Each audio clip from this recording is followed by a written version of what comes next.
Ir uniendo a sus compañeros, como estábamos conversando. Y el primer tema después del parcial vendría a ser este.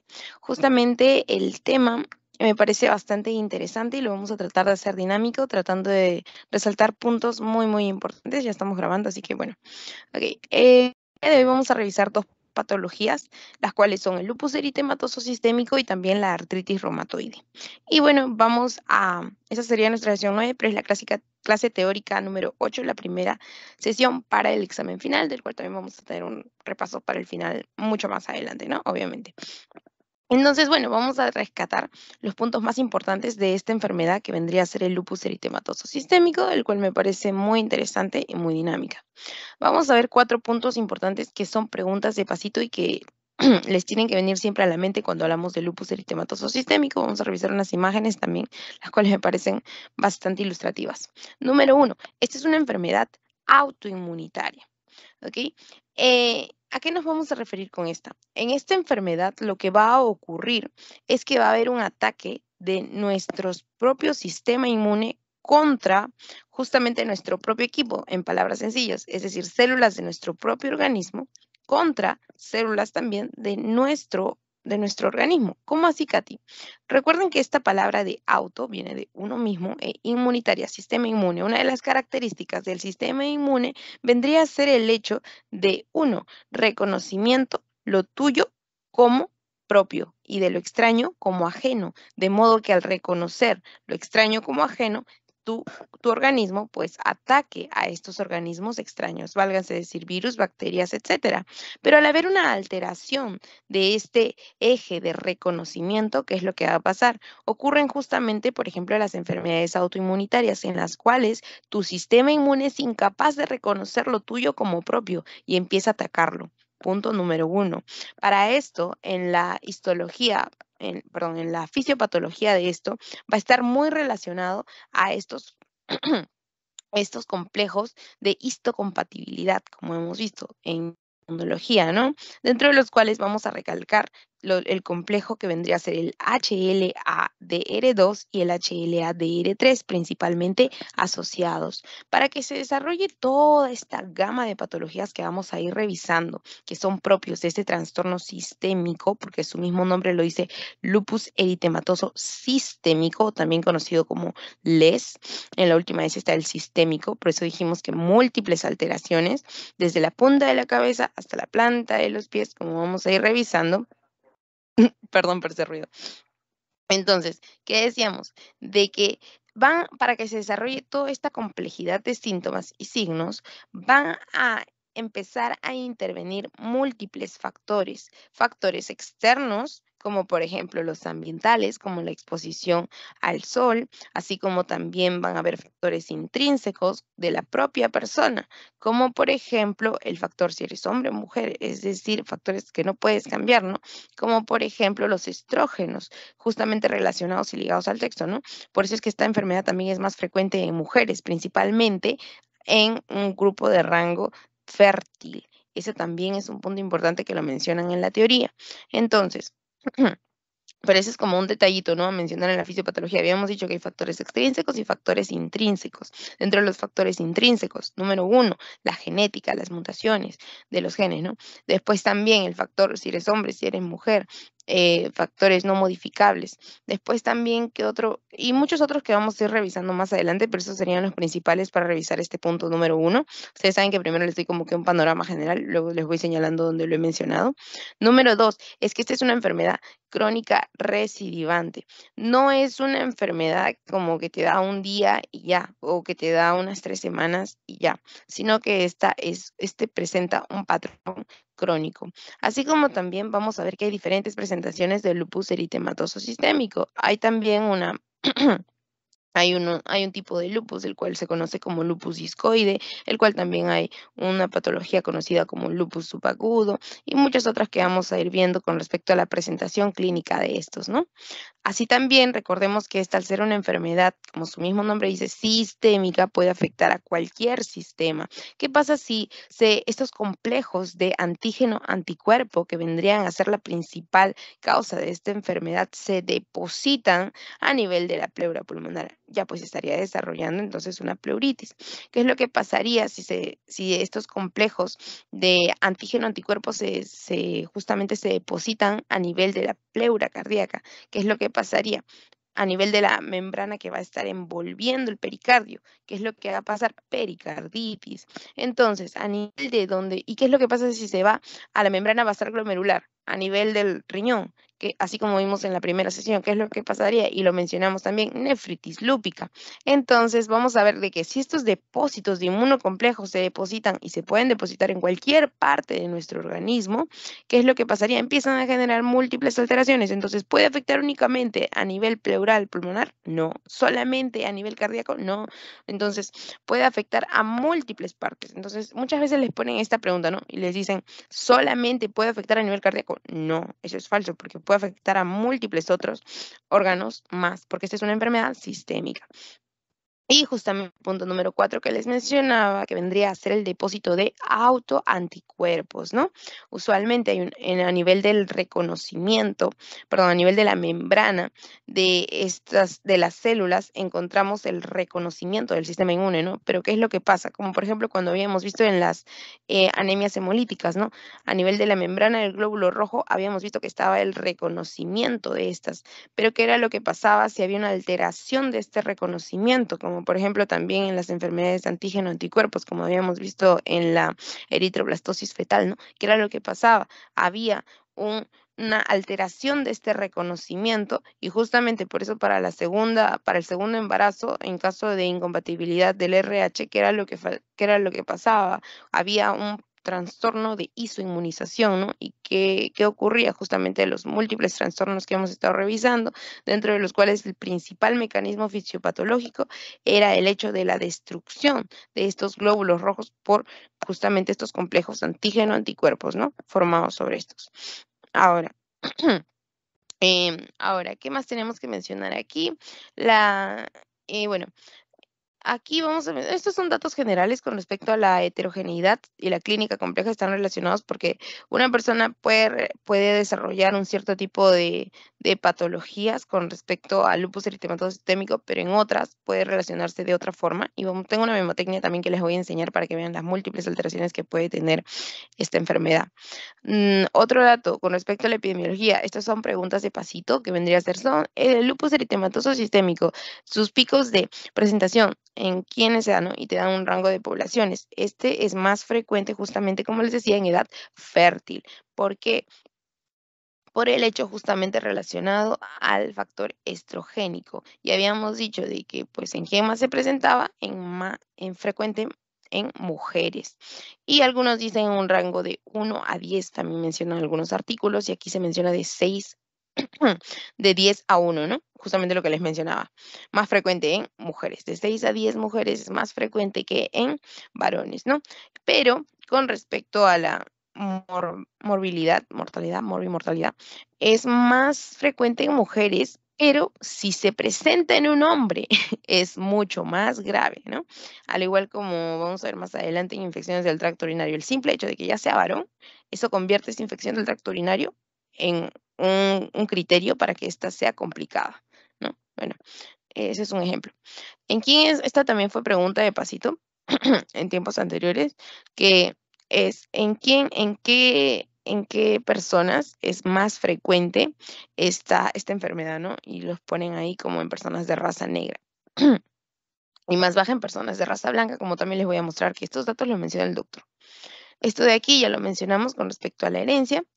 Y bueno, más adelante vamos a ir resumiendo también estos puntitos, pero entonces, ¿cómo va a funcionar este mecanismo de autoanticuerpos, este mecanismo de enfermedad autoinmunitaria? Justamente les había dicho que va a haber una destrucción, yo les había dicho de que va a haber un proceso de guerra de lo nuestro contra lo nuestro, ¿no? El mecanismo, ya se los expliqué, pero ¿a través de qué va a darse? Y es importante que ustedes lo recuerden, a través de la activación del complemento del sistema MAC-quinasas, que también lo habíamos mencionado en un momento y también lo revisaron, bueno, en inmunología, ¿no? Y este es un proceso de daño directo. ¿Cómo mata el complejo MAC? El complejo MAC es como es como una dinamita, ¿no? Como una dinamita que se deposita sobre la membrana de las células. ¿Y qué es lo que pasa con la dinamita? Pues, ¿no? Explota, ¿no? Al momento de que esta es activada o se termina el fueguito, empieza a... ¡puf! ¿Y qué es lo que pasa? Hace un hueco, ¿no? ¿Cómo minan las montañas para hacer los huecos para los túneles de los trenes? Como que ponen la dinamita, ¿no? Y queda el hueco. De igual forma, lo que ocurre aquí es que va a empezar a, a como a minar con este complejo MAC a hacer hueco a las membranas celulares. ¿Y qué es lo que pasa si se hace hueco a la membrana celular? Ya se deposita, ya se genera este mecanismo de destrucción, ¿no? Y ya va a haber una alteración en todo este proceso del desarrollo funcional de las células, ¿no? En general, justamente, por eso se menciona aquí como activan el complemento MAC. Ahora aquí, por eso mencionan daño directo, ¿no? Daño celular directo y también a través de la opsonización e inflamación, ¿no? Dentro de lo que se menciona también en inmunología es el hecho de quiénes son los principales que matan por opsonización, ¿no? El sistema del complemento a nivel de C3, C4. Por eso es que en esta enfermedad se va a cruzar en niveles de laboratorio, ¿cómo van a encontrar? Se los voy adelantando. Van a encontrar hipocomplementemia, es decir, disminución del complemento, principalmente a costas de quién? De C3. ¿Quiénes matan por opsonización? C3 y C4. Listo. Y principalmente por eso mencionan ahí en los rangos del complemento disminución de C3. Por eso en la pregunta de los pasitos les ponen múltiples alteraciones de laboratorio. Les ponen, ¿puede cursar con disminución de C3? Obviamente sí. Ya lo saben ustedes. Ahora, esto es con respecto a la fisiopatología que habíamos estado revisando también. Habíamos mencionado que está más ligada al sexo a las personas femeninas en un rango de fertilidad más frecuentemente, ¿no? Y habíamos dicho de que uno de los principales factores era el nivel estrogénico, por lo cual era más relacionada con el sexo femenino. ¿Y qué es lo que va a ocurrir aquí? Y como ven, todas estas son células de defensa, ¿no? Y va a haber una alteración en todas estas. Entonces, miremos aquí, va a haber una reducción de la apoptosis de células autorreactivas. Y aquí era justamente lo que les mencionaba. Esto de aquí era lo que básicamente les expliqué al comienzo, porque son células de nuestra inmunidad. Ahora, dentro de las manifestaciones generales, vamos a tener que un 95% de la población que ha presentado el lupus eritematoso sistémico ha presentado inicialmente puede ser fiebre, fatiga, pérdida de peso. Pero ¿qué es lo que pasa? De que estas son inespecíficas. Pero cuando ya hablamos de un signo muy patognomónico, bueno, signo patognomónico, y que sí es específico. Como ustedes saben, el nombre es lupus eritematoso sistémico. Lupus antiguamente se conocía por la relación con el lobo, lupus lobo. Y los lobos tienen acá como esta pequeña marca, como una impregnación a nivel de esta parte del rostro. ¿Y qué es lo que va a pasar? De que le ponen el nombre de lupus según la bibliografía que revisé hace mucho tiempo, en el que mencionaban de que se conocía el lupus eritematoso sistémico porque las personas que desarrollaban esta enfermedad presentaban justamente este eritema malar que ustedes pueden ver aquí, pero en esta enfermedad que es patognomónico, que respeta el surco nasogeniano, que vendría a ser justamente esta parte marcada que se encuentra en los laterales de las fosas nasales, ¿no? Esta parte y esta parte. Entonces, eso es un punto muy importante, ¿no? El rash malar que va a estar, o el eritema malar que va a estar respetando justamente el surco nasogeniano, o también se le conoce el rash o eritema en alas de mariposa. Eso es muy frecuente y es patognomónico. Por eso le ponen acá rash malar, ¿no? Y también hay uno, y bueno, ese es el principal, ¿no? El lupus eritematoso sistémico cutáneo agudo. Este es en zonas de fotoexposición, al igual que acá. Este es el subagudo, pero bueno, eso ya tiene, bueno, lo van a revisar más en medicina y van a ver de que ahorita están llevando medicina 1, sí, también van a revisar este tema, o en la 2 creo. Pero bueno, en uno de esos dos puntos van a revisarlo y van a conocer más que todo las diferencias con respecto a la ubicación de estos, ¿no? Por ejemplo, aquí, este de aquí es principalmente a nivel del rostro, en la zona justamente malar, que respeta el surco nasogeniano, no lo olviden, y esto es más que todo en zonas de fotoexposición, como por ejemplo los brazos, ¿no? Brazos, dependiendo cómo esté vestida la persona. Y el lupus eritematoso sistémico, en el cutáneo crónico también hay otro discoide que es más que todo con afectación a nivel torácico. El lupus eritematoso sistémico cutáneo crónico, que justamente les decía, miremos aquí, estas son como que se van a presentar como, y también lo van a ver en medicina, como un rollito de canela, pero a nivel, por ejemplo, de la cabecita, ¿no? O sea, la parte superior del rollito de canela no se va a hacer un bulto. Ok.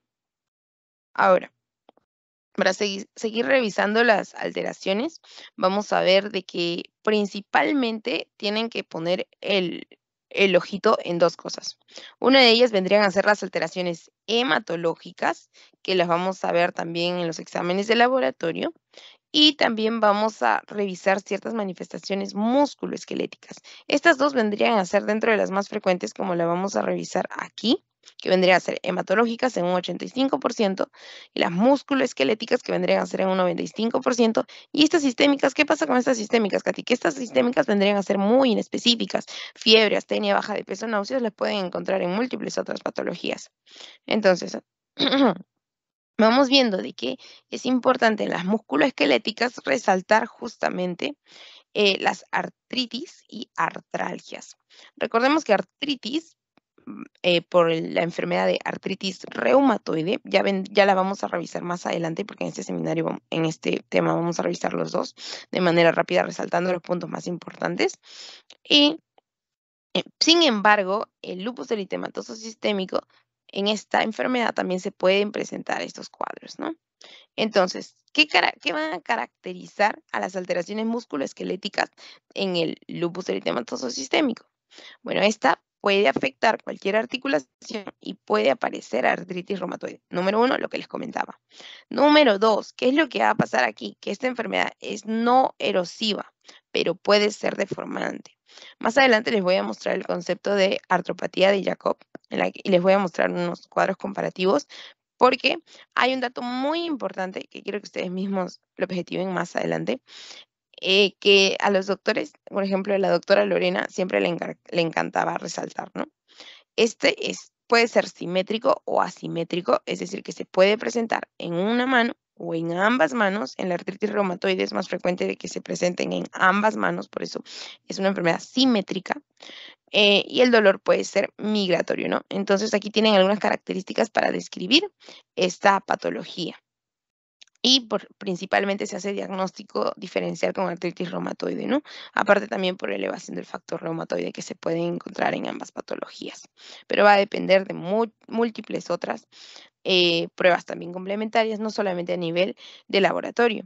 Pueden haber alteraciones a nivel de la serie roja, de la serie blanca y a nivel de las plaquetas, ¿no? Entonces, todas estas alteraciones hematológicas las vamos a ver más adelante. Les había dicho que es una enfermedad sistémica, puede afectar cualquier órgano, cualquier sistema, como se los muestro por aquí. Ay, por acá les ponía un dato. Esto más adelante. Bueno, ya no importa.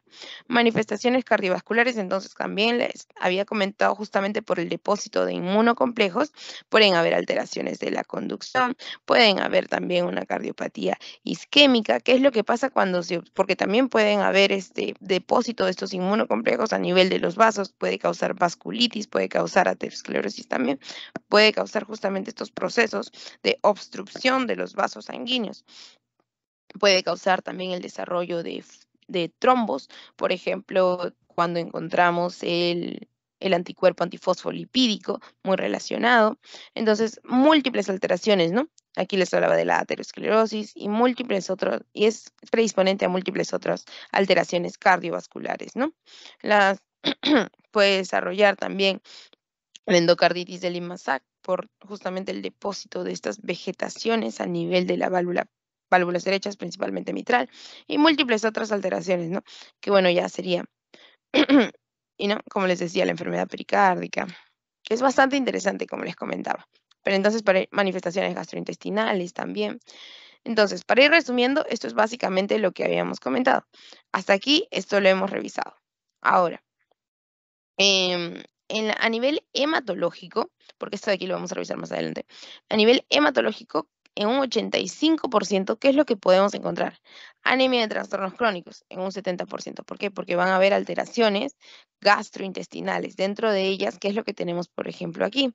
Tenemos múltiples trastornos, como por ejemplo las dispepsias, enfermedad ulceropéptica, dentro de estas. ¿Y qué es lo que pasa usualmente con estas? ¿No? Pueden llegar a formar como estas micro rupturas a nivel gástrico. ¿Y qué es lo que puede generar? Esto puede generar, por ejemplo, con el paso del tiempo úlceras, y por ahí puede perderse sangre también, y eso a qué va a conllevar, puede conllevar a rangos de anemia. Aparte también están en un proceso hemolítico por destrucción de su propia inmunidad, por destrucción también, como pueden ver, de su serie roja, va a haber alteraciones de la serie blanca, alteraciones de plaquetas también, ¿no? Entonces, ¿qué es lo que va a pasar aquí? De que estas alteraciones hematológicas, ¿cómo se van a manifestar? Con leucopenia, con linfopenia, es decir, la caída de estas líneas celulares, ¿no? Blanca, roja, y también la de las plaquetas. ¿Cuándo encontraríamos un CUMS directo?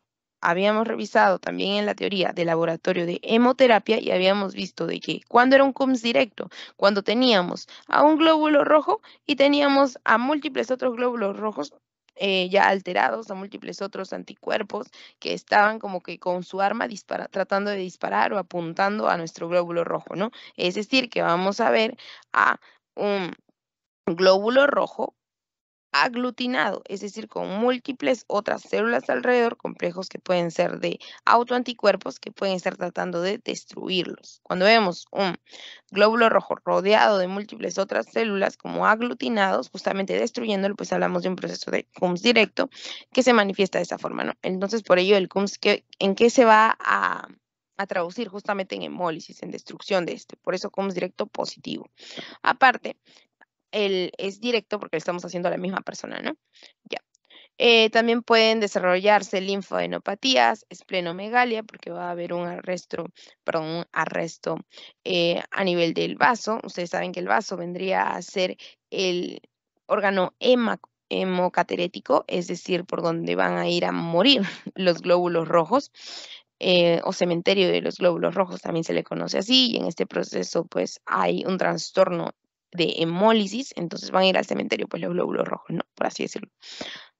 Justamente lo que les comentaba, el proceso de anemia hemolítica, em, la caída de las líneas celulares, que se conoce, cuando se caen las tres, se conoce como pancitopenia, cuando hay una caída de las tres líneas celulares. Aquí también podemos apreciar ello porque vamos a encontrar caída de la línea roja, blanca y de la línea megacariocítica, que vendría a ser la de las plaquetas, ¿no? Listo. Con respecto a las alteraciones que les había comentado, pueden ser desde la punta del cabello, porque pueden cursar con alopecia también, el lupus que habíamos revisado también como el de las roscas de canela, también podían haber acá como estas pequeñas a nivel de la cabeza, podían verse como unas pequeñas alteraciones, como lo habíamos visto en esta imagen, ¿no? Como en redondo, en el lupus subagudo crónico. Ahora, habíamos mencionado que a nivel de los pulmones podía haber pleuritis, podía presentarse una neumonitis, podía presentarse múltiples alteraciones por depósito justamente de estos inmunocomplejos, que básicamente, ¿qué era lo que hacían? Para que ustedes lo recuerden fácilmente, obstrucción. Ahora, a nivel cardíaco, ¿qué podíamos encontrar? Justamente por depósito de estos inmunocomplejos a nivel del pericardio, que encontrábamos endocarditis. ¿Qué más podíamos encontrar a nivel de los vasos? A nivel de los vasos podíamos encontrar procesos de aterosclerosis, por ejemplo, ¿no? A nivel renal, ¿qué podemos encontrar? Una nefritis lúpica. Van a haber entonces también alteraciones renales. A nivel de la sangre, ya mencionamos los trastornos hematológicos, y a nivel de músculo y articulaciones, ¿qué es lo que se va a presentar, ¿no? Y uno de los principales diagnósticos diferenciales es artritis reumatoide, justamente por las artralgias, las mialgias que se presentan en un 95%. ¿Y qué característica va a tener estas alteraciones artrálgicas y miálgicas? Que miren acá, son simétricas, no erosivas. Acuérdense de ese término, no erosivas. Es migratoria, es periférica.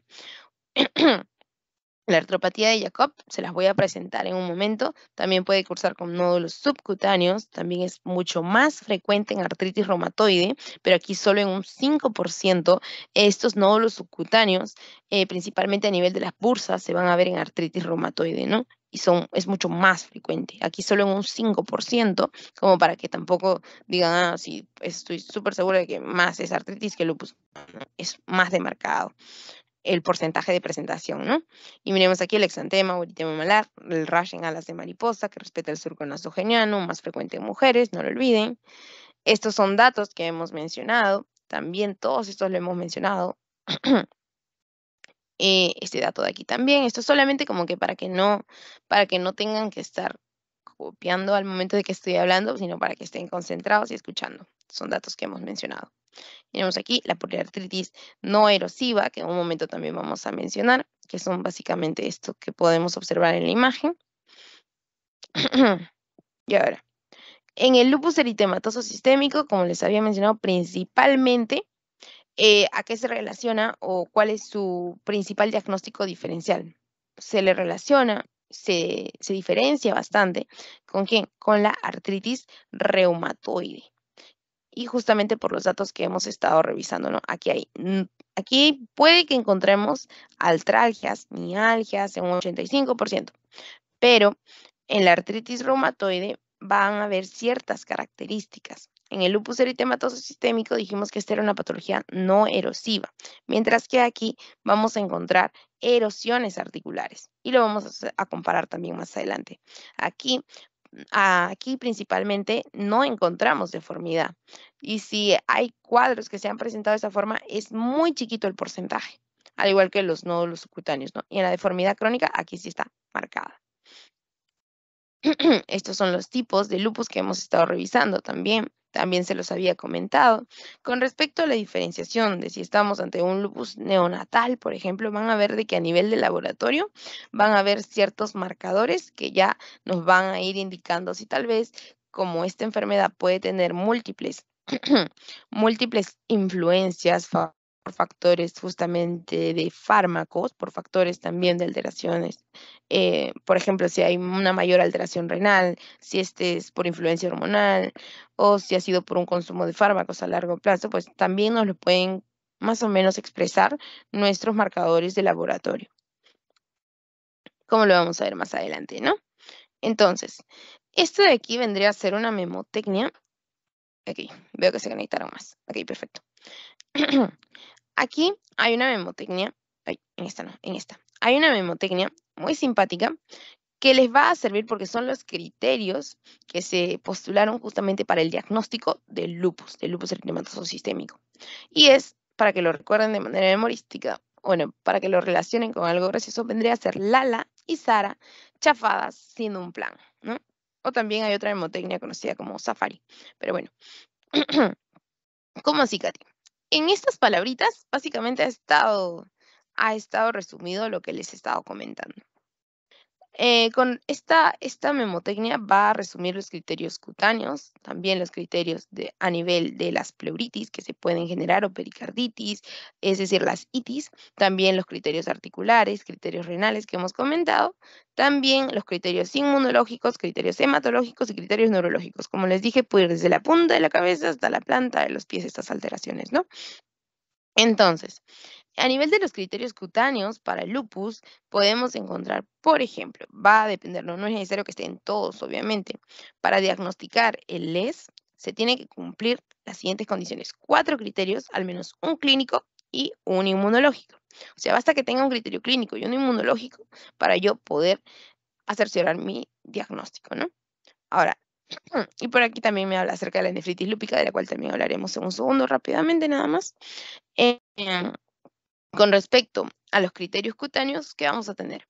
Podemos tener la forma de presentación, por ejemplo, el lupus cutáneo subagudo, el lupus cutáneo agudo, el lupus discoide, pero estas van a tener ciertas características más predominantes, ¿no? En el lupus cutáneo agudo, ¿cómo se presenta principalmente? Principalmente vamos a encontrar el rash malar o el tema malar que se presenta a nivel de esta región, a nivel malar, como su mismo nombre lo dice, y respeta el surco nasogeniano, no lo olviden. Creo que es lo que más se repetido esta sesión. Alopecia no cicatrizal, que es muy distinta a esta en la que sí podemos encontrar como estas marcas. Después también tenemos la presentación de aftas orales o nasales, también considerada dentro de los criterios cutáneos. Entonces aquí me mencionaba que podíamos encontrar diversos criterios clínicos, ¿no? Ahora, dentro de los criterios de justamente por depósito, lo podemos clasificar así, por depósito de estos inmunocomplejos, que vendría a ser complejo antígeno-anticuerpo, les había comentado a un comienzo que pueden generar cuadros de serositis, es decir, alteración por estos inmunocomplejos depositados a nivel de la pleura pulmonar, puede causar una pleuritis a nivel del pericardio, pericarditis, y puede generar derrames, puede generar frotes, múltiples otras alteraciones objetivables. También a nivel del criterio articular puede generar una artritis, pero habíamos dicho una artritis no erosiva, y puede generar cuadros de sinovitis, no lo olvidemos, porque justamente por la artritis, ¿no? Ahora, a nivel renal, si estos depósitos inmunocomplejos se depositan a nivel de la membrana basal glomerular, ¿qué es lo que pasa? Va a transcurrir una nefritis lúpica, ¿no? Y por eso también se considera dentro del criterio renal, si es que lo tiene, si es que se desarrolla en el paciente, no todos lo van a desarrollar, no todos desarrollan la misma clínica, por eso hablamos de un patrón heterogéneo en un comienzo. Y miremos aquí, esto de los rangos de proteinuria, también lo habíamos hablado en un inicio. Si se ve alterada, entonces la membrana basal glomerular obviamente va a permitir la filtración de proteínas, va a permitir la filtración pueden dejar pasar también justamente los glóbulos rojos, ¿no? Como estos acantocitos al pasar la membrana basal glomerular de manera traumática. Y encontraríamos cilindros hemáticos también podría ser. Y a nivel de los criterios inmunológicos, aquí está lo que les comentaba hace un segundo, lo del COMS directo. Aquí pueden ver el glóbulo rojo y pueden ver aquí los anticuerpos que están en contra de estos directos para el ataque. Por eso hay unas flechas acá, ¿no? El COMS directo. El COMS directo va a salir positivo. Puede haber anemia también en estos pacientes. También va a haber una hipocomplementemia. Por eso les había comentado en un inicio y les había dicho que va a haber alteraciones también a nivel del complemento por esta fisiopatología que les había dicho hace un instante. Entonces, para ya no hacerlo más repetitivo. Justamente por cómo mataba el complejo maquinasas, ¿no? Aquí vamos a tener ciertos marcadores que se los voy a presentar, que vendría a ser el ANA, el anticuerpo antinuclear, también los vamos a ver en un instante, el anticuerpo antinuclear. Después vamos a tener el anticuerpo antifosfolipídico y también vamos a tener al anticuerpo al anticuerpo anti-DNA y vamos a tener el anti-Smith. Estos de aquí, estos sujetos, van a estar en relación a justamente las cadenas de nucleósidos que vamos a poder encontrar en una célula, porque recordemos que todo inicia por una alteración justamente, una alteración en las células. Entonces, vamos a ver de que mientras más, estos pueden estar a nivel de la membrana, a nivel del ribosoma, a nivel del núcleo. Entonces, vamos a ver con respecto a estos que tenemos que recordar dos cosas muy, muy importantes. Con respecto a los anticuerpos antinucleares, estos vendrían a ser los más sensibles, los que están acá. Estos vendrían a ser los más sensibles. Y por otro lado tenemos a los anti-Smith, por acá. Los anti-Smith, que vendrían a ser los más específicos. Esos dos puntos son muy, muy importantes. Tenemos que recordar a los más sensibles y a los más específicos. Porque habíamos hablado en un comienzo de cuál era la diferencia entre sensibilidad y especificidad, ¿no? La capacidad de reconocer a aquellos que tenían aquellas personas que se encontraban enfermas, es decir, realmente portadores de la enfermedad, y también la especificidad que me hablaba de aquellas personas que no tenían la enfermedad. Con respecto a los anticuerpos antifosfolipídicos y los anti-DNA, también es importante saber de que muchos de estos marcadores van a ser importantes para yo poder justamente relacionarlo con otras alteraciones. Como por ejemplo, si yo encuentro el anti-DNA, pues entonces yo podría decir de que podría deberse a una alteración también o que hay actividad renal, como por ejemplo la nefritis lúpica. Podría relacionarlo con ello. Entonces, si me sale yo puedo relacionarlo con justamente alteraciones renales. Si me sale, bueno, lo del anti-Smith ya habíamos comentado, que es el más específico.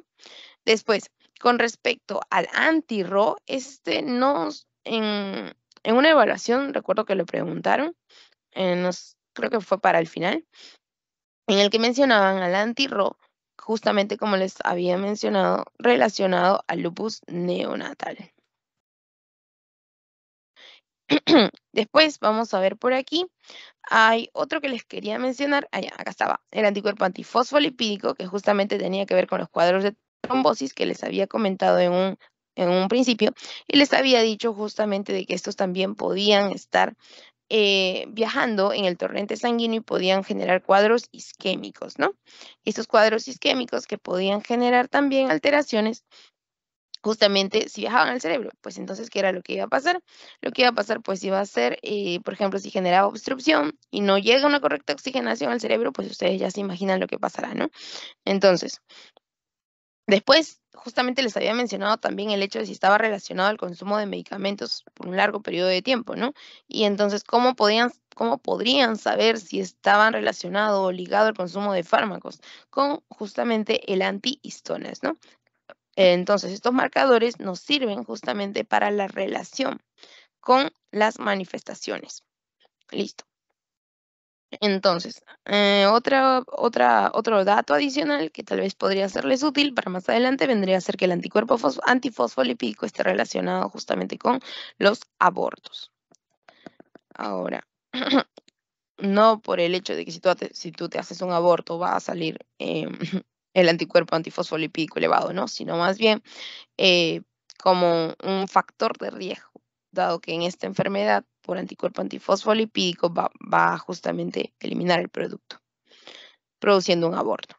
Ahora, tres criterios hematológicos aquí tenemos, en parte de la hemotecnia, pues vamos a ver de qué va a haber plaquetopenia, sí la habíamos mencionado, leucopenia o linfopenia, entonces vamos a ver caída de la línea megacariocítica, caída de la línea de células blancas y también, es decir, la línea blanca. Y vamos a ver acá también una caída de la línea roja que vendría a ser también justamente producto de una anemia hemolítica autoinmune, ¿no? Que también se puede desarrollar por justamente este proceso que habíamos visto acá y que también habíamos comentado más adelante, digo más atrás. Ahora, en el criterio neurológico, también vamos a ver de que pueden haber presentaciones a nivel neurológico, Katy. ¿Por qué? ¿Cómo? Este criterio neurológico también es considerado dentro de los que les menciona el doctor. ¿Dónde está?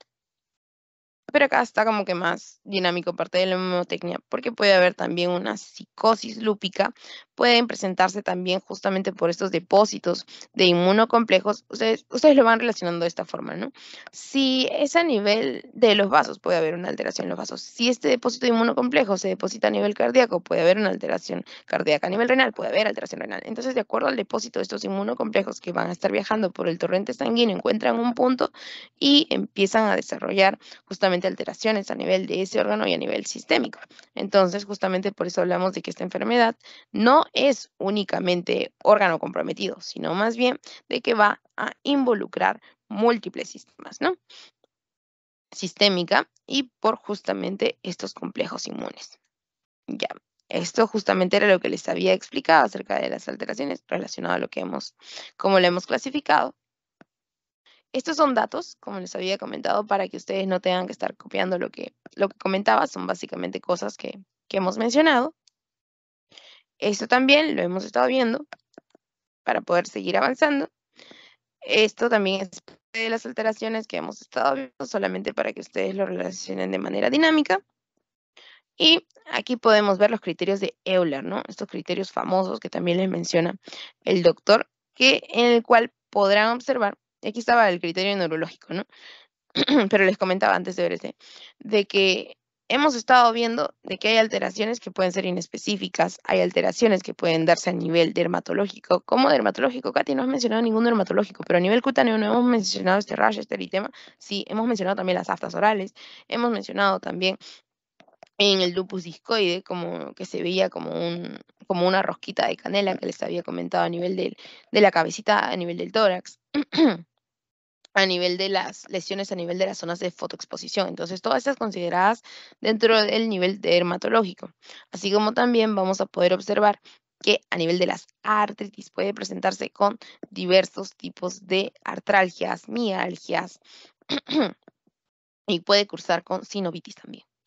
Ok, a nivel del depósito de inmunocomplejos también hemos revisado, o sea, todos estos de aquí los hemos estado revisando. Que ustedes digan de que en el examen les pueden poner así como que diga cuántos puntos tiene este paciente en un caso clínico, no es tanto como que tengan que aprenderse el puntaje, es básicamente para que ustedes puedan saber con qué clase de clínica puede cursar esta alteración. Y ustedes ahí recuerdan de que es un trastorno sistémico. ¿Por qué? Porque puede haber alteraciones no únicamente a nivel de un órgano específico. Y el mecanismo, con que ustedes recuerden el mecanismo, pues entonces ya pueden ir relacionando el hecho de que pueden haber entonces también bajas del complemento, iba a decir complementonemia. Y esto lo hemos revisado. Ok. Así, a manera de conversar, hemos podido ver y hemos podido revisar toda la gama de alteraciones que podemos encontrar a nivel de esta patología. Y ahora, en las pruebas de laboratorio, no sé si por acá también lo pongo, allá. A nivel de las pruebas de laboratorio, podemos encontrar, miramos aquí, la anemia, hemos mencionado, criterio hematológico, ¿ven? Ya saben nuestra hemotecnia. La leucopenia, la trombocitopenia, también las hemos mencionado. Y a nivel hematológico, miremos, caída de las 3 líneas. Puede haber caída de las 3 líneas, y eso, ¿cómo se llamaría? Pancitopenia. Trombocitopenia, leucopenia, anemia, allá. Al haber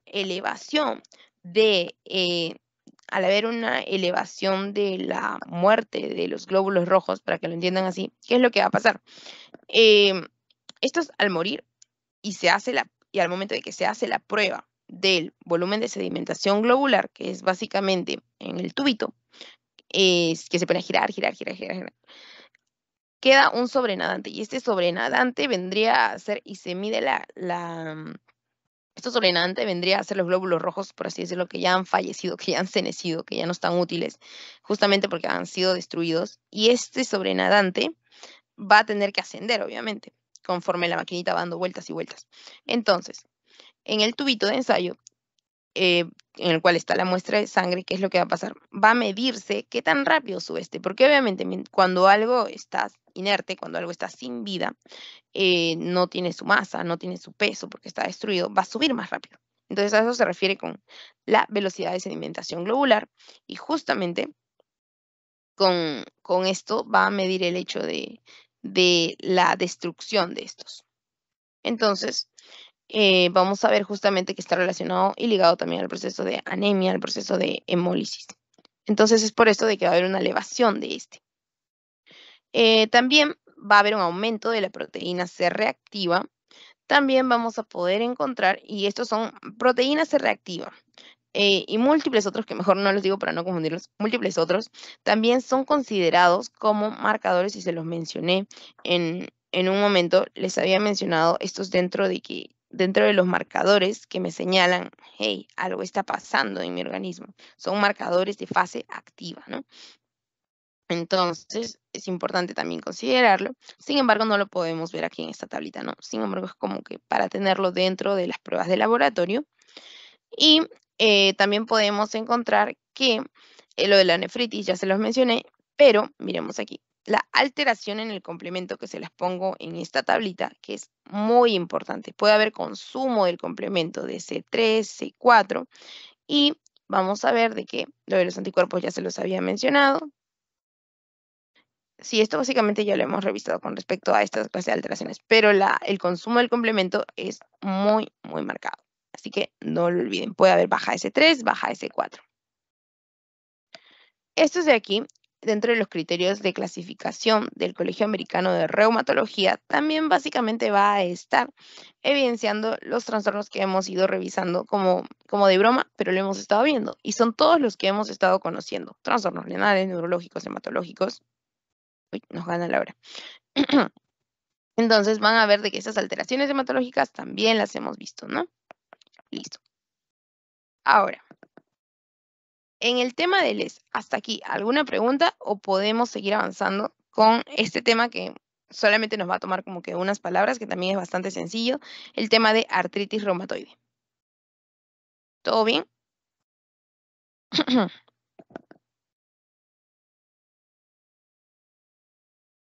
Ok.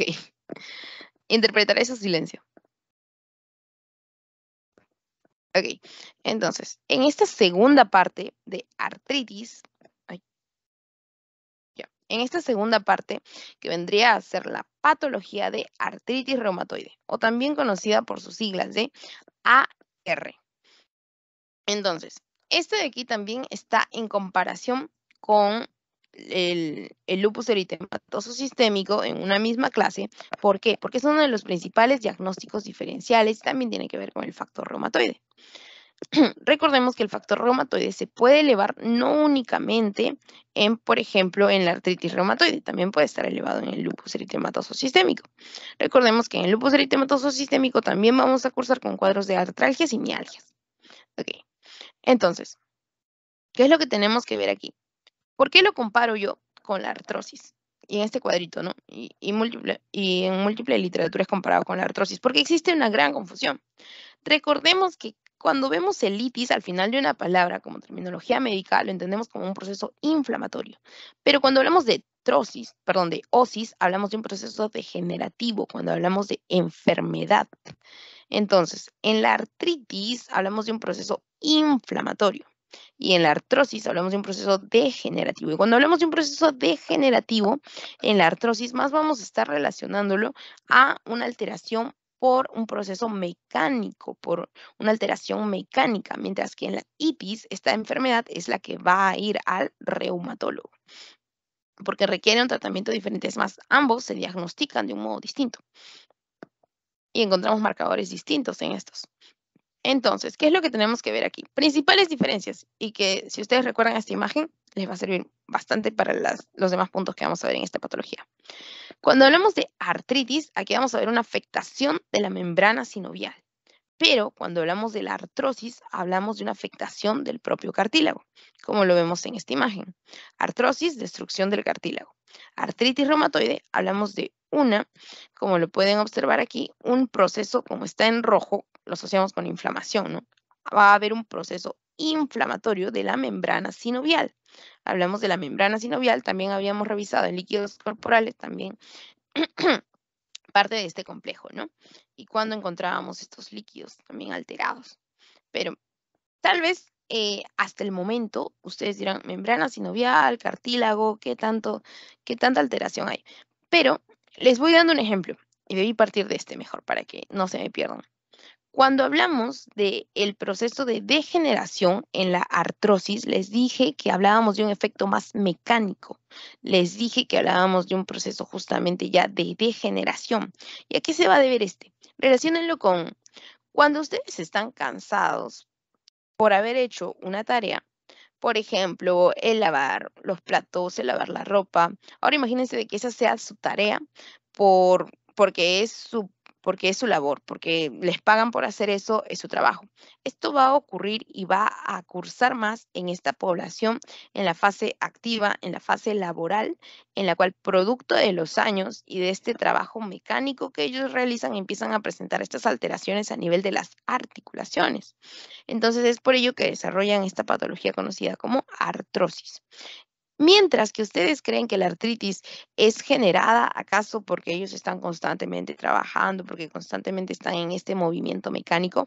No, tienen una fisiopatología completamente distinta. La artritis, al igual que el lupus eritematoso sistémico, es por depósito de inmunocomplejos, que al depositarse a estos niveles, ¿qué es lo que generan? O a nivel de ubicaciones de bursas principalmente, ¿no? Miren los puntos en los que los podemos encontrar, son niveles de ubicación de bursas. Entonces, en estos puntos, ¿qué es lo que puede generar estos trastornos? Erosiones del hueso, pérdidas del espacio de articular, la membrana sinovial inflamada. Aquí hablamos de un proceso inflamatorio, pero aquí hablamos de destrucción del cartílago producto del esfuerzo mecánico y también se asocia al envejecimiento de la persona y los múltiples cambios que vienen con el envejecimiento. Entonces, ¿cuál es otra diferencia así para recordar y tener en la mente en esta patología? Y es muy marcada. Si ustedes están cansados de hacer esa misma actividad de por vida, de, por ejemplo, barrer, barrer o limpiar, limpiar o lavar, lavar, si ustedes descansan, van a sentir esa recuperación y van a sentirse mejores. Pero cuando hablamos de artritis, hablamos de que en esta patología, a pesar de que tú descanses, pues no vas a sentir mejora. Más bien, si tú descansas, la clínica va a empeorar. Entonces, por eso es de que ahí ya vamos viendo la comparación. Obviamente, si tú estás cansado de trabajar, por así para que lo relacionen, por así decirlo, si tú descansas te vas a sentir mejor. Por eso decimos de que si empiezas a trabajar, pues te va a doler más porque ya hay una degeneración. Entonces, por eso decimos que el dolor empeora con la movilidad, pero mejora con el reposo. Ustedes lo asocian con estoy cansado, descanso, me siento mejor. Entonces, como que a lo largo de los años, ¿no? Imagínense que ustedes hayan hecho ese trabajo a lo largo de los años, ya están cansados de realizarlo. Entonces, por eso decimos, si ustedes descansan, se sienten mejor, mejora con el reposo. Pero en la artritis, el dolor va a ser constante. Y es más, ante el descanso puede empeorar. Y vamos a ver un signo también característico. Acá está. Este signo de aquí que lo he puesto por acá. Bueno, vendría a ser más que todo un síntoma, no un signo, porque recordemos que los signos son objetivables, mientras que los síntomas son más subjetivos y va a depender justamente de cómo lo sienta la persona. En la artritis reumatoide les había dicho de que a pesar que tú descanses, o sea, en el proceso inflamatorio, a pesar que tú descanses, no te vas a sentir mejor, más bien empeora con el descanso. Imagínense que por la noche ustedes están durmiendo de, no sé, una persona ya jubilada, por ejemplo, de 8 a 12 horas, pues ha descansado, se va a despertar bien, ¿no? Mejor, más tranquila. Pero en la artritis, patología que no solamente puede afectar a la población jubilada, no solamente a la población más de 40 años, sino que puede ir a rangos más jóvenes, porque no es una enfermedad degenerativa, sino más bien es esta enfermedad que va a afectar a rangos mucho más jóvenes de la población hasta, a pesar de que estas personas descansen, pueden, o sea, no una siesta, sino más bien sus 6, 5 horas de sueño que tenga una persona en una etapa más activa, por la mañana, va a sentir una rigidez en tabla, una rigidez prolongada que puede durar hasta más de una hora. Y por eso les pongo acá, rigidez matutina prolongada mayor de una hora es típica de esta enfermedad, ¿no? Entonces, esta clase de comparaciones son las más importantes de esta patología con respecto a la clínica. Ahorita les voy a dar los datos del laboratorio. Eso es básicamente para que ustedes puedan discutir y conversar en su Teams con respecto a las diferencias de esta patología. Otra característica es que la artrosis es netamente articular. No suele haber síntomas extraarticulares, mientras que en la artritis, en este proceso inflamatorio, sí puede asociarse a síntomas extraarticulares. Únicamente articular. Aquí vamos a ver de que esta puede asociarse a nivel extraarticular, como por ejemplo, pueden desarrollar los famosos nódulos subcutáneos o nódulos reumatoideos. Puede haber también una escleromalacia. Puede haber también el famoso quiste de Baker a nivel de las bursas, asociado a las bursitis. Puede desarrollar también, dentro de las más frecuentes, para que ustedes las recuerden, principalmente esas. Pero también pueden haber, con un menor grado, también las deformidades en Z, pueden haber también la del botonero, puede haber también la del cuello de cisne, que las vamos a revisar más adelante. Después, bueno, esas son las principales, ¿no? Aquí asociada a enfermedad autoinmune y aquí más bien por el desgaste producido por la edad. Entonces, espero que hayan podido comprender esa primera idea para que ahora esta parte se les sea mucho más sencillo. Lo que hemos hablado es básicamente, es resumido aquí. Y otra característica que tal vez se me está pasando, lo del rango etario ya se los había comentado. La artritis reumatoide puede ser a cualquier edad. La artrosis ya es más bien en la persona de 40 a 60 años, por así decirlo. Para que lo relacionen con personas que pues ya han desarrollado un trabajo a lo largo de su vida o que están desarrollando un trabajo a lo largo de su vida y de manera constante, ¿no? Principalmente trabajo mecánico. ¿Cuál es la otra característica que se me pasaba? Allá. La artrosis, si tú trabajas más con la mano derecha, se te va a cansar más la mano derecha, vas a utilizar más la mano derecha. Tu afectación es en la mano derecha. La destrucción puede darse a nivel de la mano derecha. Pero si sería artrosis, ¿por qué tendría que ver también la mano izquierda? Si tú has trabajado y le has dado más duro a tu mano derecha. Entonces, en la artritis, ¿qué es lo que pasa? Va a haber una afectación bilateral o también conocida como simétrica. Si me afecta la mano derecha, me va a afectar también la mano izquierda. ¿Por qué? Porque estamos hablando por depósito de inmunocomplejos, depósito de autoanticuerpos. Pero en la artrosis únicamente debería ser unilateral. Entonces, para que no lo confundamos. Listo. Y las famosas deformidades en la artritis, ¿no? Que vamos a estar viendo en un segundo. Ok. Estas son características que hemos estado viendo. Listo. Estas también las hemos mencionado aquí. Entonces, otro dato que les mencionaba, que no les había mencionado, perdón, es que la artritis reumatoide va a afectar a un 1% de la población por ser una afectación reumática, por ser una afectación, no reumática, sino más bien de la clase que visita al reumatólogo, para que así lo entiendan, porque reuma viene de articulación. Eh, pero, y aquí hablamos de una artritis reumatoide, ¿no? Entonces, itis, inflamación, pero en la otra es artrosis, proceso degenerativo, proceso patológico. Entonces, vamos a hablar de, no digo que la artritis reumatoide no sea un proceso patológico, sino me refiero más al hecho de la degeneración producto de los años, el envejecimiento por el término osis. Entonces, hablamos de que en la artrosis se va a haber mayor frecuencia de presentación, mientras que en la artritis reumatoide solo un 1%, esta es menos frecuente. ¿En quiénes se presentan? Puede presentarse en cualquier etapa de la vida, ¿no? Pero principalmente los casos reportados han sido de 40 a 60 años. Mientras que cuando hablamos de la, de la enfermedad más el trastorno degenerativo que habíamos comentado hace un momento, pues esta se puede presentar principalmente a rangos más, como en personas más añosas, ¿no? Pero en la artritis, al ser un proceso de fisiopatología diferente, pues se puede presentar en cualquier etapa de la vida. Estas desviaciones, estas deformaciones que vemos aquí son alteraciones, porque este mecanismo de aquí ya lo hemos mencionado, las características, la destrucción, las deformidades, es en lo que quiero resaltar ahora. Las he puesto aquí, esto también ya lo hemos mencionado, dolor matutino mayor de 1 hora, son muy importantes. ¿Por qué? Porque vamos a poder encontrar estas como deformidades clásicas, como por ejemplo los dedos en boutonnière, en francés, o en ojal, los dedos en cuello de cisne, la desviación o ráfaga cubital, en la cual vemos esta desviación hacia cubital, radio, cúbito, desviación hacia cubital, vamos a poder ver el pulgar en Z. También se los había mencionado por aquí en una guía. Esto es lo que se les menciona en la teoría, donde podemos observar los dedos en martillo, la deformidad en Z. No olvidemos que principalmente se va a dar, o bueno, en primer lugar va a tener justamente a nivel carpial y en segundo a nivel tarsal, es decir, a nivel de los pies.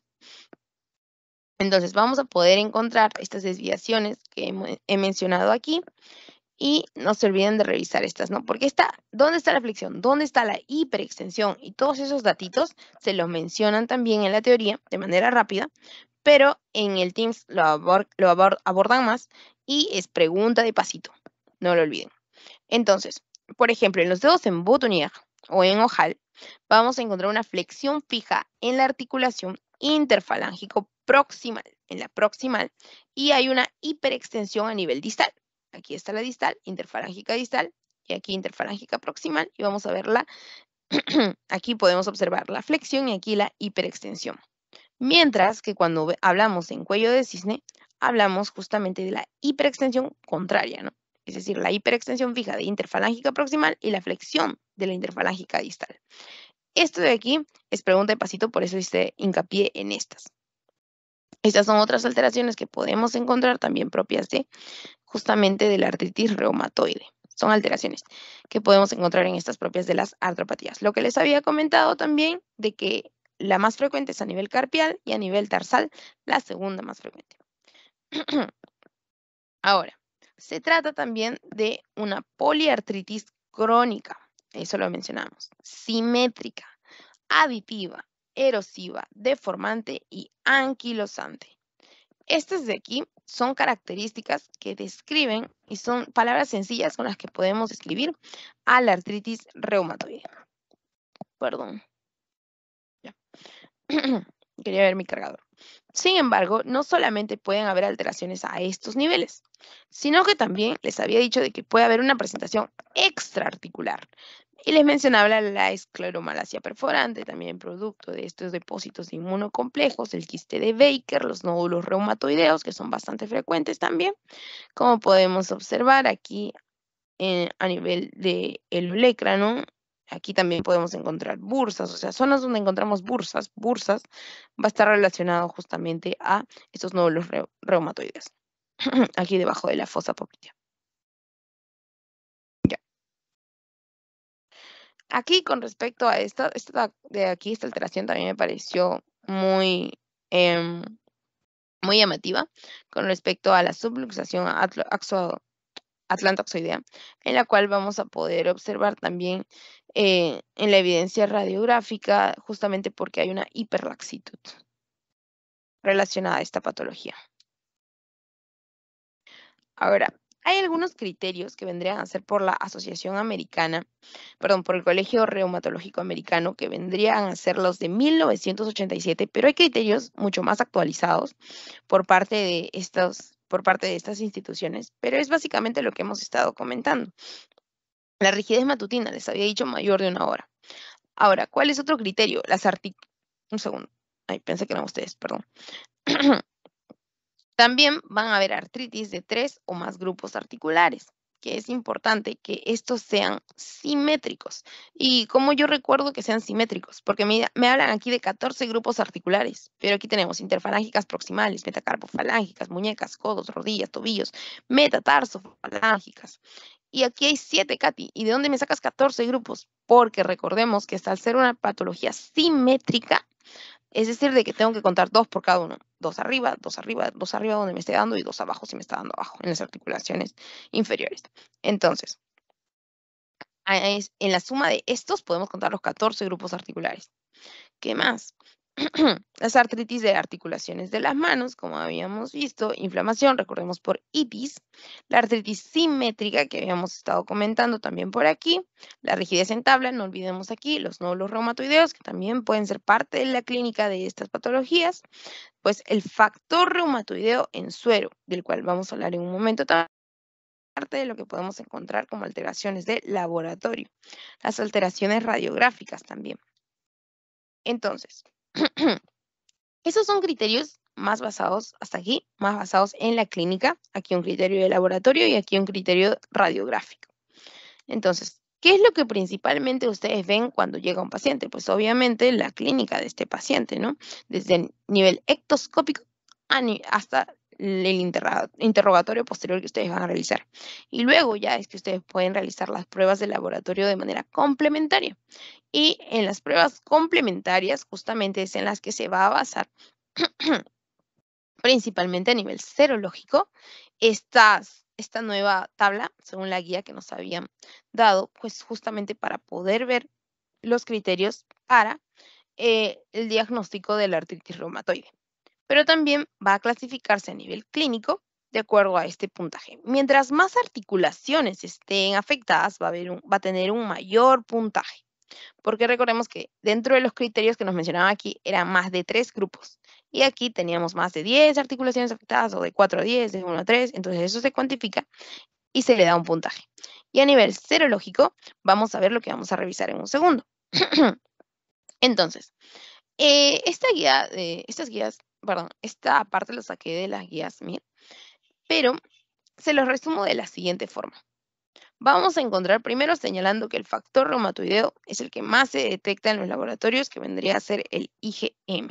¿Qué es lo que va a pasar con este IgM? Y luego les habla acerca, ustedes lo pueden leer, por eso se lo pongo como que en texto, y van a ver anticuerpos dirigidos, básicamente así. Y se los pongo por aquí. ¿A qué nos referimos con el factor reumatoideo? ¿Quién es este sujeto? ¿A qué nos referimos con este? Vendría a ser, el que más se detecta es la IgM, lo mencionamos hace un segundo. Vendría a ser básicamente la IgM producida por los linfocitos B que se van a dirigir contra la fracción constante del IgG. Entonces, ¿qué es lo que va a pasar con estos? Forman que un inmunocomplejo, que es básicamente lo que les estaba comentando.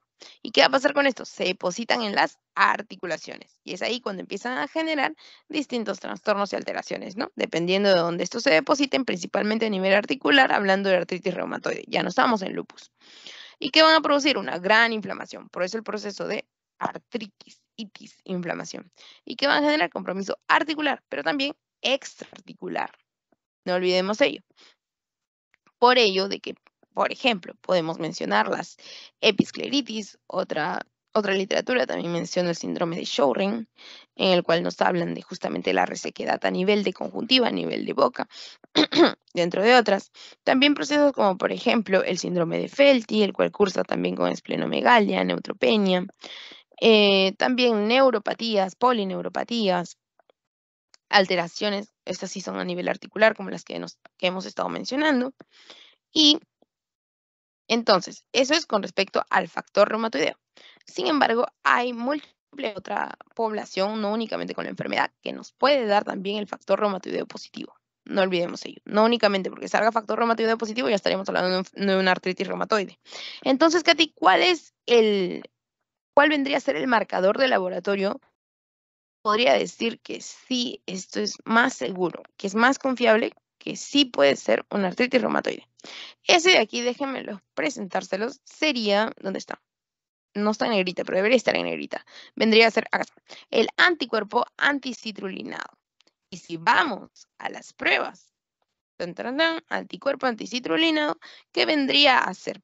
Más de 3 veces su valor normal, tiene el mayor puntaje de este grupo, que vendrían a ser 3, ¿no? Por ejemplo, no se lo tienen que aprender ni nada, pero este nombre sí, el anticuerpo anticitrulinado, que este sí presenta una sensibilidad similar al factor reumatoideo, pero este sí es más específico, me habla de especificidad.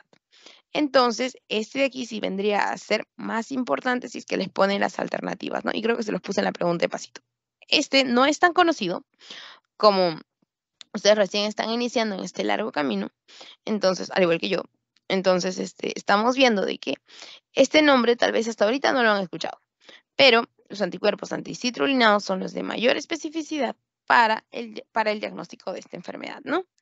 Y nos vamos a guiar también de la clínica del paciente y todo lo demás que ustedes ya conocen, ¿no?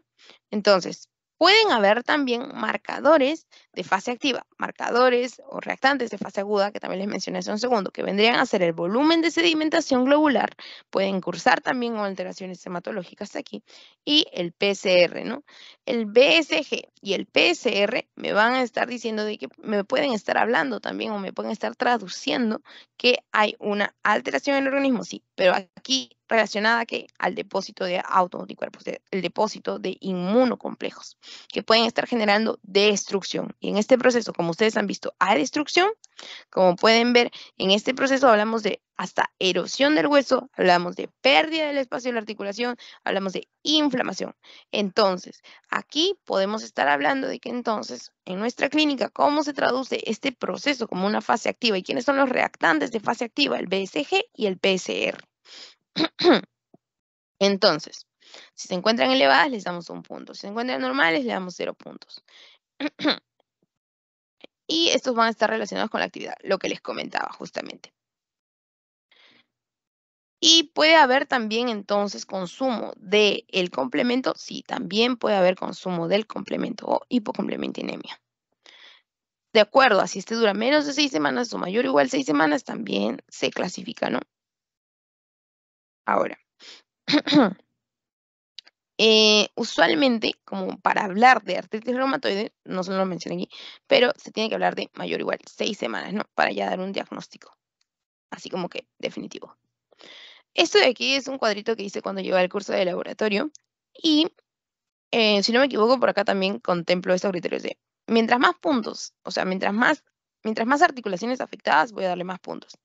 A más articulaciones pequeñas le voy a dar más puntos. Miremos aquí. En la serología, el más específico, el anticuerpo anticitrulinado, y solamente en algunos se puede hasta llegar a elevar el factor reumatoideo, pero no es tan confiable porque el factor reumatoideo puede estar presente en múltiples otras alteraciones, no únicamente a nivel de artritis reumatoide. Entonces, el más específico, no se olviden, el anticuerpo anticitrulinado. Listo. ¿De dónde viene el factor reumatoideo? Ya también lo vimos. Estas son algunas alteraciones y bueno, es un resumen de las alteraciones que podemos objetivar, ¿no? Esto de aquí, todos estos lo hemos mencionado. Entonces, para terminar, cuál ustedes creen, y voy a ir muy feliz si ustedes responden, para ya terminar la sesión, ¿cuál de ustedes creen que es el que tiene una afectación de artritis y cuál el de artrosis? Artrosis, ¿cuál de estos es? Miremos aquí. Si no lo sacan porque ataca únicamente a la membrana sinovial, o si no lo sacan por alguna de algunas otras características, a ver, vamos con una característica que he repetido frecuentemente. Si el dolor empeora con el reposo, ¿ante cuál creen que estemos? ¿Ante una artritis o ante una artrosis? Vamos, chicos, para ya terminar. ¿Están ahí todavía o dejaron prendido? Sí, si el dolor empeora con el reposo, estamos ante una artritis. ¿Por qué? Porque como ya habíamos comentado, si es producto de un trabajo mecánico, estamos hablando de un proceso degenerativo, entonces, ¿qué es lo que buscan las personas ya mayores, no? O que ya, ya no quieren trabajar porque el cansancio, el paso de los años, pues obviamente descansar y ahí se sienten mejor. Pero ¿qué es lo que pasa cuando estás ante un proceso de artritis? Uno, no únicamente eres una persona ya jubilada o una persona que ha trabajado por largos años, sino que puede ser una persona más joven, ¿no? Número 2, si es debido a este proceso inflamatorio, no va a ser únicamente un momento, sino que va a ser un dolor constante y hasta puede empeorar si tú reposas. Entonces, sí, correcto. Aquí estaríamos ante un proceso de artritis. ¿Cuál es otro dato que está en verde? Enfermedad autoinmune. Y si hablamos de una enfermedad que no es autoinmune, pues hablaríamos de la artrosis. Y aquí va a atacar el cartílago. Aquí ataca la membrana sinovial. Y aquí hablamos justamente, que por eso es que también puede ir con este proceso inflamatorio. Listo, chicos. Eso sería todo por la sesión del día de hoy. Espero que hayan podido comprender, hayan podido entender y se hayan llevado los puntos y aspectos más importantes de esta sesión. Esta sería nuestra última lámina, perdón. Y bueno, eso sería todo. Si tienen alguna pregunta, quedo atenta, o si no, también lo pueden hacer por el chat del grupo y espero que sobre todo hayan entendido. Muchas gracias por estar aquí. Eso sería todo. Hasta luego. Gracias.